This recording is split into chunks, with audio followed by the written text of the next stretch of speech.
Welcome to Biztech's C-Suite Conversation Show. Our guest for today is Allan Teng. He's the founder and senior advisor for Workato, Asia Pacific, and Japan. Now, Workato is a leading integration and automation platform. Now, to tell us more about Workato, welcome to the show, Allan. Very good to be here. Thank you for inviting me here. Now, Allan, for a start, give us an overview of Workato and its history. So we started, sometime in 2013 December, where we had this idea that integration, automation is a very, very technical, difficult to understand, technology, right? And the founders of Workato, we have Vijay and Gautam. They were the ones that built TIBCO, Oracle Fusion back 30 years ago. And when we came together, about 9 years back, we saw that integration hasn't really changed. It is still very technical. It requires specialist resources. It requires skills and it's very hard, right? And not very easy to use. So when we created Workato, we wanted a product that is easy to use, loved by people, low code, no code, drag and drop. Like some of the tools that we use today on our mobile phones, right? Whether it's Facebook or Google, it's so simple, right? We turn it on, we switch it on, and we can start using. But when it comes to connecting between systems or applications, you need a developer. And to us, that is a big gap, right, in the market, because resources, technical resources are very expensive. It's getting more and more expensive. It's hard. Very limited, resources, and therefore, how do we then enable and empower more people in the business to be able to think about how they can automate processes, how they can integrate things together? And that's really the premise of Workato, right? And why we created Workato as, as a platform that allows for non-technical people to also be able to do things that once only technical people can do. Now, that's a very clear explanation. But I want to shift to the fact that you are Singaporean. However, Allan, Singapore was only opened in 2022 in September as part of your expansion into this part of the world. Give us some insights into why it took so long to get to Singapore. So actually, we started our Singapore office actually in 2015, but not so much to focus on, Asia Pacific. So when I started, with Workato, we were a 5-people company, right? Okay. 5, 6 of us in Silicon Valley. And after 1 year, I had to come back to Singapore. So I moved back to Singapore and we started, the Singapore office in 2015, but as an offshore to the US. So all our people in Singapore were working nighttime, 10 a.m. to 6 p.m. I remember that was the time that we had to work in the past. So I hired, about 5 to 10 people in Singapore. We were doing customer support, customer success, sales. Now, why does it take a little bit of time? Because imagine, right, we didn't have much customers back then. We are a very small startup company back then. We had to focus. And our focus was US market, right? To try to develop that. So even though we have a team here, our focus would be, really the US market. Now, then sometime actually in 2018, we started to see interest from Asia Pacific customers, right? Companies like Grab, Gojek, and some of the modern tech companies actually started to adopt Workato. And that was really exciting for us, right? Because we said, the demand is not just in the US, right? In Singapore, in Asia Pacific, in Japan, in Australia, we see, a lot of these companies adopting it. We even have the New South Wales government in Australia using the product as well. And this was when we started to shift some of our people working nighttime to daytime to start servicing the or customers. It was only last year, sometime in April, when we moved from our Block 71. In Singapore, we have this Block 71 startup hub. It's a startup area to the CBD area, which is Suntec City, and that kind of officially, really opened us up to, hey, we are the leader in this space. We are here, and we are here to support and really grow and expand the business in Asia Pacific. And Singapore is and remains a key hub for us in the entire region, as well as our second headquarters globally. Now, so Allan, now obviously you're in charge of looking after Asia Pacific region. What's the strategy for execution? So you've got a diverse customer base, as you mentioned. You have Grab, you have Gojek, but you've also got the New South Wales government. Is it a partner strategy that you're adopting? So we have a multi-pronged strategy. We look at what are, we are still, kind of a small player relatively, even though we are a Gartner leader, we are still a relatively small player compared to how big the market is. The market is tremendous, and we have a lot of room, to grow. But, the biggest thing for us as a company is how do we focus on low-hanging fruits and where our customers are successful on.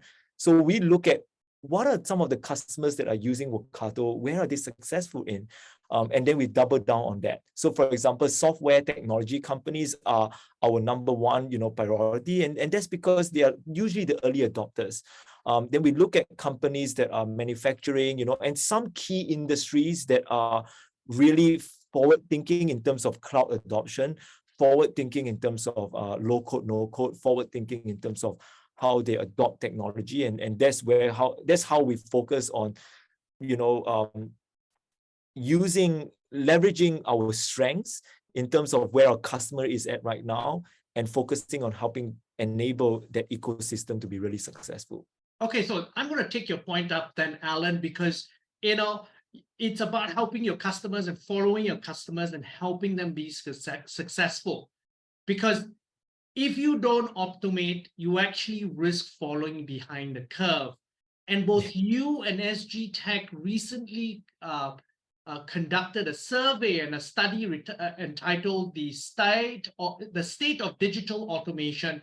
Tell us about some of the key takeaways from this study.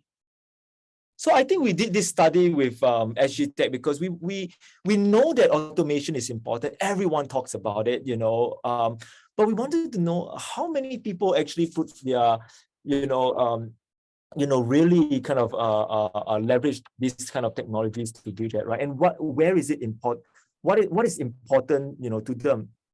The interesting thing is 80% of companies in Singapore, especially, are already starting to work on automation solutions, right? And to me, that is a good start, right? But the challenge is that, many organizations feel that they are not yet there yet. There's a lot of investments that need to be made in the automation space.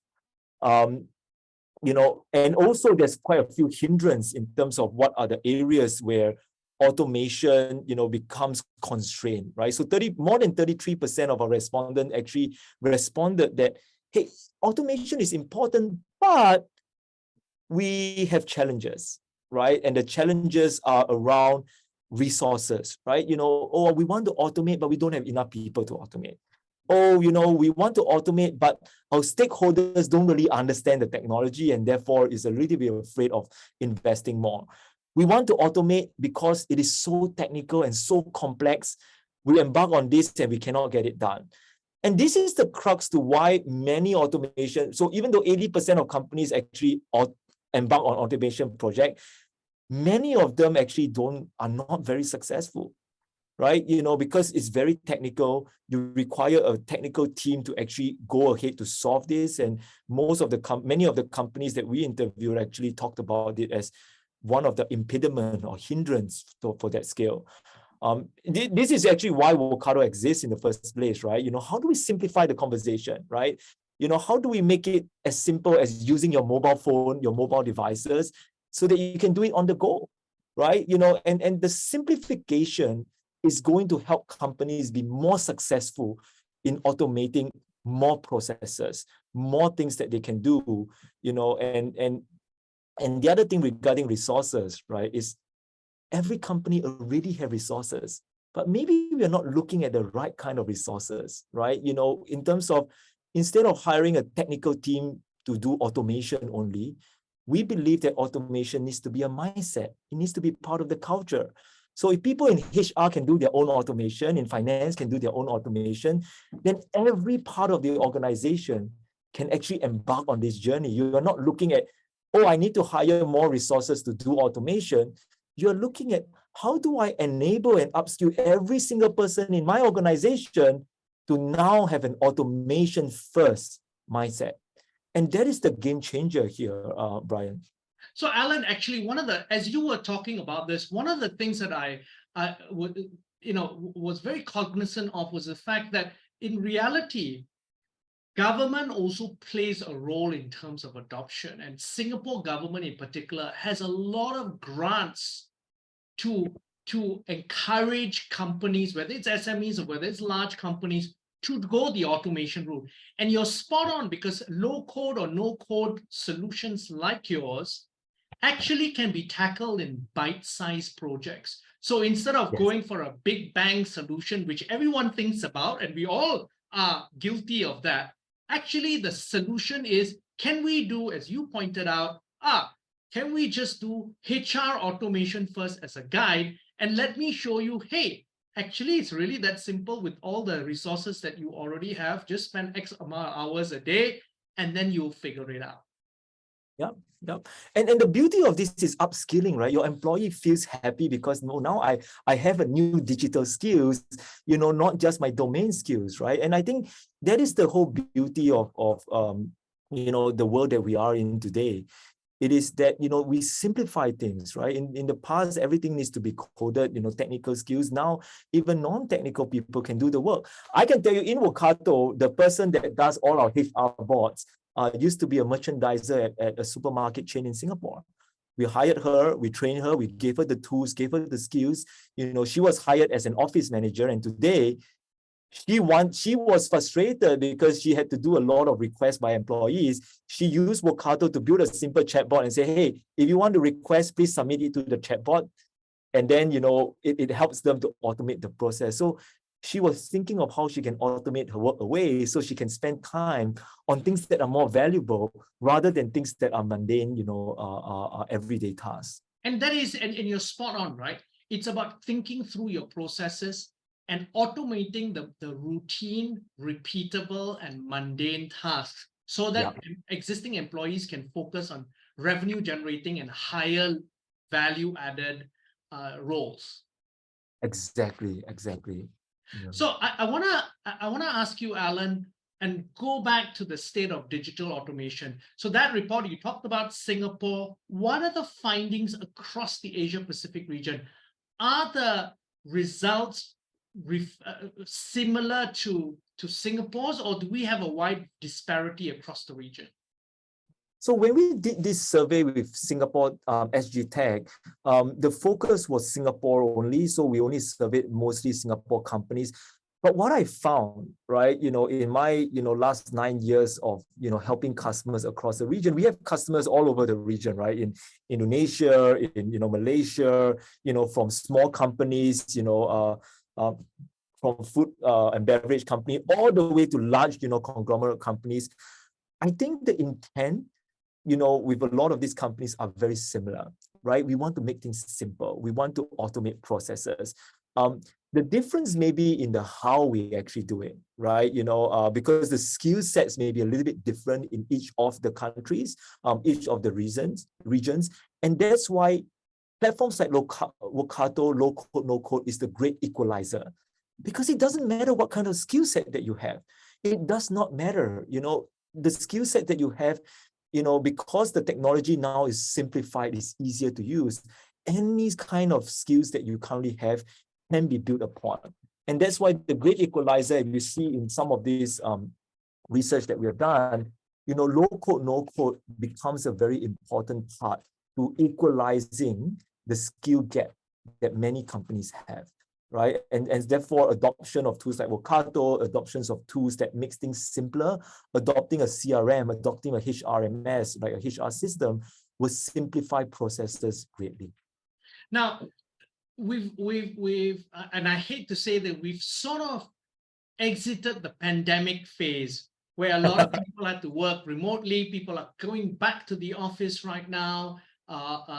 Some of the people who are in hybrid mode are now even back fully into the office. So what does that mean for workforce and workflow automation trends in the next 12 to 24 months? Very interesting question. I would say that even if the pandemic is over, I don't think our way of working would change, back to pre-pandemic. And I think that's the fact of life, right? The way we work has completely changed because of the pandemic. But people start to realize that what was important in the past, maybe being in office, right, working 9 to 5, those things become less. We're seeing, across all the companies that we serve, has become less and less important, right? But what we see more and more important is, hey, what are the outcomes? What are we trying to achieve? Those kind of things become more and more important. So what we are seeing more and more of is that companies start to measure different things, right? In the past, maybe the time cards become important, right? Are you working from 9 to 5? How late do you arrive in office? Those are important values in the past. But now the values is no longer the time card. The values becomes more to, okay, here are your KPIs, here is what you need to achieve. Maybe you work 6 to 10 p.m. and still achieve the same results, then those values becomes very different. And when it relates to the automation world, why this is important is because now that everybody start working, there are some flexi time, flexi place, flexi, work environment, then the process becomes more fragmented, right? Because everybody's all over the place. And therefore, when it comes to automation, you actually define processes more clearly, and then it automates it regardless of whether that person is working 6 to 10 p.m., regardless of whether the person is on leave or sick, regardless whether the person is in the US or in Singapore. Those things doesn't matter anymore. And that's why automation becomes important, because now your processes are 24/7. It's not based on when that person is working. And so we're seeing a lot of those kind of things happening, where processes now are less time bound and more, outcome based, right? And therefore, when we look at that, we see a lot of companies seeing a lot of value when they measure the outcome rather than measure the inputs. So then, Allan, looking ahead, what do we expect from Workato in 2023, 2024? We are going to make things easier for people to work with us, and we are going to spend a lot of resources and effort to help companies to be successful. Part of what we're doing with this survey is actually understanding the landscape. We are partnering with many government agencies, including the ones in Singapore, to help drive adoption, in this landscape. So we have some announcement that will be coming up very soon, to help companies to adopt platforms like Workato a lot easier, right? We make it easy.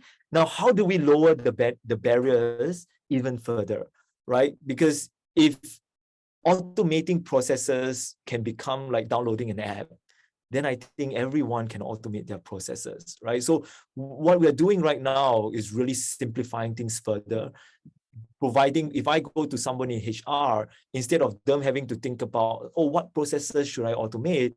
We go to them and say, here are the 5 processes that you should automate, right? And then so it becomes a lot easier, because now they're not thinking about how to automate.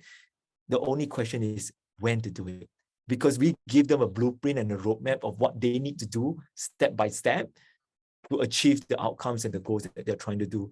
So that's really kind of our goal, right? We are a product company. We have a great product that can surface that. Now, how we help customers is really make the product a lot more relatable, provide them with a roadmap, provide them with templates, so they don't have to reinvent the wheel. They can adopt this a lot easier. And I think that will particularly be useful for smaller companies who perhaps don't have the experience in order to make that transformation. And the resources. They don't have the resources. right? So to help them, we are taking all the great processes we've learned from all the companies that we have, and really help to the SMEs, right, to do their work. And in fact, some of the survey results actually show that 77% of SMEs have implemented automation as compared to 90% of large enterprises. So there's still a gap, right? SMEs are still, they're embarking, but they're not yet at the level where enterprises are. And part of them is, resources. They're resource constrained. And so if we can help remove that barrier and resources, then I think we'll go a lot faster. And also, Allan, I think if you look at it from a regional context, Singapore SME is probably ahead of the curve compared to some of the regional economies in terms of the automation journey or even maturity as an organization. And I think that also is something that companies have to work through. Yes. And we need to make it simple. We need to make it easy. We need to make it, we need to make products that people love. And that's the most important thing, because if your employee loves using a product, they're going to use it, right? And automation is the same thing, right? If you don't like the tool that you're using to automate, it's going to be a drag asking employee to use it. One of the biggest thing about Workato is because it's so easy. People love using the product. They love being in the product and automating their processes. And therefore, because they love it, they're constantly thinking about, oh, I've done this. What else can I do? What's next? And so over time, companies, because, they love products that they, choose product that your employees love to use. And that to me is so important, because if they love to use it, your company will benefit because they're going to use a lot more of the investment that you make in any technology, whether it's automating technologies like Workato, automation technologies like Workato, or any other tools. Choose product that your employees love. Now, it's been a fascinating conversation, Allan. I've learned a lot. But before we leave, any final thoughts you'd like to leave the audience with? I think, the one thing in the survey that really kind of stood out to me is that automation is no longer a choice, right? It's an imperative, because every single company is doing it. If you don't do it, I think you will be left behind, right? So I think many companies already understand this, as an important part to automate their processes. But one thing I think, is important to know is that in our survey, 78%, right, is the number where the likelihood of achieving automation targets was higher when every department is involved. So if you don't have every department involved, you only have one silo department doing it, the likelihood of your project that is going to be successful is much lower, right? 70%, 78% is that number. And so I'll leave this last message is that it takes a village to automate. It takes a whole village to automate, right? And to do that, it means to say that we need to empower, different parts of the organization to have the automation first mindset, right? So instead of doing whenever they come to think about the task that they do, instead of thinking about how they do the task, my employees actually think about, how do I automate that process away so that I don't have to do the task, right? So I think that mindset is an important one, because for us to be successful in the next stage and the next age, in the current environment we need to understand that to automate well, it takes a whole village. So let's empower all employees to be part of this journey. And on that note, with the automation mindset in mind, we thank you very much for coming on the show, Allan. Thank you, Brian, and really a pleasure to be here. Now, we've been speaking to Allan Teng. He's the founder and senior advisor for Workato, Asia Pacific and Japan. I'm Brian Fernandez, and you've been watching and listening to Biztech C-Suite Conversation Show. This interview will be on our website, www.biztech.asia, as well as our social media platforms. It'll also be on our syndication partners, TV stations, radio stations, and websites. Thanks a lot for tuning in.